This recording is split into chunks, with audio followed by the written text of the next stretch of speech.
ప్రకాశం జిల్లా మార్కాపురం బస్సు ప్రమాదంలో మృతి చెందిన 14 మంది మృతదేహాలను వారి బంధువులకు అప్పచెప్పారు పోలీసులు. బస్సు పూర్తిగా కాలిపోవడంతో 14 మంది మృతదేహాలు గుర్తుపట్టలేని విధంగా కాలిపోయాయి. మాంసం ముద్దలుగా మారిన మృతదేహాలను ఏ మృతదేహం ఎవరికి అప్పచెప్పాలో తెలియని పరిస్థితి నెలకొంది. 14 మంది మృతదేహాలకు సంబంధించిన DNA నివేదికలతో పాటు ఆయా మృతదేహాలను బంధువులకు అప్పచెప్పారు పోలీసులు. 26వ తేదీ జరిగినటువంటి బస్సు యాక్సిడెంట్లో 14 మంది చనిపోయారు.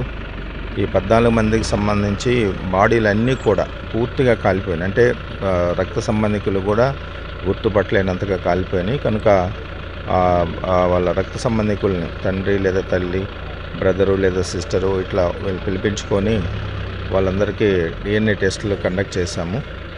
ఆ రిపోర్ట్స్ నిన్న లేట్ నైట్ వచ్చాయండి. వచ్చిన తర్వాత ఈరోజు మార్నింగ్ మళ్ళీ వాళ్ళందరిని పిలిపించుకొని విత్ పోలీస్ ఎస్కార్టు, అంబులెన్స్లు వాళ్ళ ఇళ్ళకి ఆ డెడ్ బాడీస్ని మనం చేరుస్తున్నాం.